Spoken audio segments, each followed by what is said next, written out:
नमस्कार, मेरा नाम है मीनाक्षी रजत और रिपब्लिक भारत डिजिटल पर आप सभी का बहुत स्वागत है। बात जस्टिस यशवंत वर्मा की। आपको कैशकांड वाले जस्टिस यशवंत वर्मा तो याद होंगे, वही जस्टिस यशवंत वर्मा जिनके आवास पर आग लगी, उनके आउट हाउस में आग लगी और आग बुझाने गई टीम को जो कुछ बरामद हुआ उसने सबके होश उड़ा दिए। उनके आवास से जले हुए 500 के नोट बरामद किए गए, थोड़े बहुत बंडलों में नहीं बल्कि भर भर के बोरियों जितने।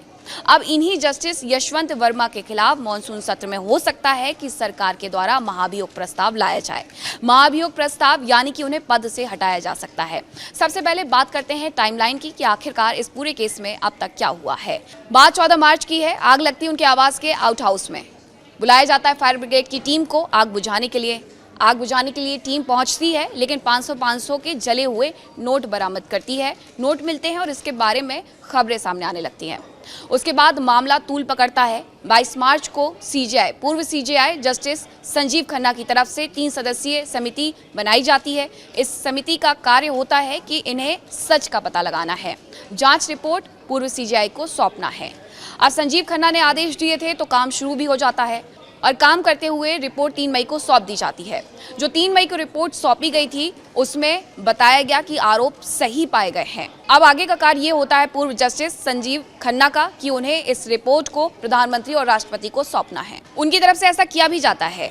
वो ये जांच रिपोर्ट सौंप देते हैं प्रधानमंत्री और राष्ट्रपति को और इसी के साथ उनकी तरफ से कहा जाता है कि महाभियोग प्रस्ताव लाया जाए।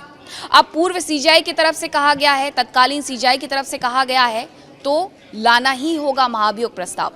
और इसके बाद राष्ट्रपति द्रौपदी मुर्मू ने ये महाभियोग वाली जो चिट्ठी थी वो ट्रांसफर कर दी है लोकसभा के अध्यक्ष और साथ ही राज्यसभा के सभापति को। यानी कि आने वाले वक्त में जब मॉनसून सेशन शुरू होगा तो आप देख पाएंगे कि वहां पर महाभियोग प्रस्ताव लाया जाता है। लेकिन महाभियोग प्रस्ताव लाने के भी कुछ नियम होते हैं। वो नियम क्या होते हैं, चलिए मैं आपको बता देती हूँ। पहला नियम ये होता है कि अगर लोकसभा में महाभियोग प्रस्ताव लाया जाता है तो कम से कम 100 सांसदों की मंजूरी चाहिए होती है। इसी के साथ अगर ये राज्यसभा में लाया जाता है तो 50 सांसदों की मंजूरी चाहिए होती है, उनके हस्ताक्षर चाहिए होते हैं और दोनों में से किसी भी सदन में इसे लाया जा सकता है। अब विपक्ष दूसरी तरफ ये कह रहा है कि अभी तक उनसे इस बारे में संपर्क नहीं साधा गया है। हालांकि मॉनसून सेशन की शुरुआत जुलाई के तीसरे हफ्ते में हो सकती है। अगर मॉनसून सेशन के दौरान प्रस्ताव लाया जाता है तो क्या होगा, अब ये भी समझिए।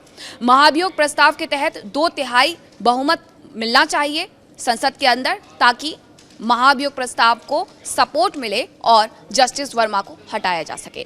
अब 2/3 बहुमत से अगर ये प्रस्ताव पास हो जाता है उसके बाद ही उन्हें हटाया जा सकता है। उन्हें हटाने के बाद क्या होगा वो भी जान लीजिए।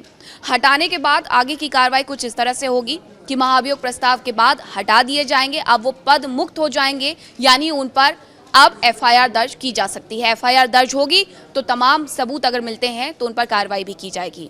जस्टिस यशवंत वर्मा को लेकर के आखिरकार क्या कुछ कहा जा रहा है वो भी आपको सुनवा देते हैं। ये मामला बहुत गंभीर है। किसी भी सिटिंग जज के घर पर यदि पैसे का ढेर मिले, उसमें आग लगी हो तो प्रश्न न केवल गंभीर है, संवेदनशील भी है और इसकी जानकारी पूर्ण रूप से बाहर आनी चाहिए। ये तो अपेक्षा जो है समाज में रहेगी कि पूरा सत्य बाहर निकलना चाहिए। इसी के लिए उस समय के हमारे मुख्य न्यायाधीश chief justice of India Sanjiv Khanna ji ने एक समिति का गठन किया। उस समिति का कार्य था कि सबसे जानकारी लीजिए और क्या तथ्य आपके सामने है उसको न्यायपालिका के सामने रखिए ताकि सरकार तक ये रिपोर्ट जाए। अब भ्रष्टाचार के मामले पे चाहे हम बात करें विधान पालिका, कार्यपालिका या हम न्यायपालिका की बात करें या मीडिया जो चौथा स्तंभ है लोकतंत्र में, सबकी इच्छा है क्योंकि समाज में भ्रष्टाचार की बू कहीं से भी है, कार्रवाई होनी चाहिए। देखिए, जिस प्रकार से संविधान में व्यवस्था है, जितने भी अंग संविधान के हैं सबको अकाउंटेबिलिटी होना बहुत आवश्यक है और जुडिशरी पर इसलिए अकाउंटेबिलिटी बहुत जरूरी है क्योंकि भारतीय न्याय व्यवस्था पूरे विश्व में जानी जाती है और हर आदमी देश का वो न्याय की उम्मीद करता है। ऐसे में यदि न्याय में भ्रष्टाचार होगा तो कहीं ना कहीं लोगों की आस्थाओं पर प्रहार होगा। इसलिए ऐसे महाभियोग अवश्य लाने चाहिए और उस महाभियोग के अंतर्गत जो भी कानून सम्मत कार्रवाई है वो पूरी करनी चाहिए क्योंकि कानून चाहे वो नेता हो या अधिकारी हो और या फिर न्यायाधीश हो, कानून सब पर एक बराबर लागू होता है। तो सुना आपने, जो तमाम प्रतिक्रियाएं हैं वो सामने आनी शुरू हो गई हैं, क्योंकि जो लेटर भेजा गया था पूर्व सीजेआई जस्टिस खन्ना की तरफ से, वो लेटर सार्वजनिक नहीं हुआ था, जिसमें महाभियोग प्रस्ताव लाने की बात कही गई थी। लेकिन महाभियोग प्रस्ताव अगर लाया जाता है तो पद से हटाने के बाद आगे की कार्रवाई की जाएगी। अब जस्टिस यशवंत वर्मा के बारे में भी जान लीजिए कौन है और उनके महत्वपूर्ण फैसले कौन कौन से रहे हैं। जस्टिस यशवंत वर्मा शामिल रहे हैं सत्येंद्र जैन का मामला रहा हो या दिल्ली शराब नीति घोटाले का मामला रहा हो, इसके अलावा दुर्गेश पाठक आप नेता का चुनाव विवाद रहा हो, ये तमाम ऐसे मुद्दे रहे हैं जिनमें उन्होंने फैसला दिया है। जस्टिस यशवंत वर्मा को लेकर के जैसे ही ये बात सामने आई थी कि उनके आवास से जले हुए नोट बरामद किए गए हैं, उसके बाद से ही उनका विरोध होना शुरू हो गया था। दिल्ली से हटा करके उन्हें ट्रांसफर करने की बात कही गई थी। हालांकि ये भी कहा गया कि वो इस्तीफा दे दें, हालांकि उनकी तरफ से इस्तीफा देने से साफ मना कर दिया गया था।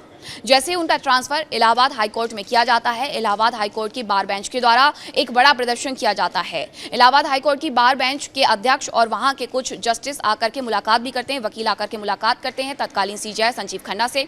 हालांकि इस सब के बावजूद उनका ट्रांसफर इलाहाबाद हाईकोर्ट में कर दिया जाता है, लेकिन उन्हें अभी तक कोई भी कार्य सौंपा नहीं गया है। अब मानसून सेशन में अगर उनके खिलाफ महाभियोग प्रस्ताव आएगा तो उसके बाद की जो कार्रवाइयां होंगी उस पर सबकी नजर रहने वाली है।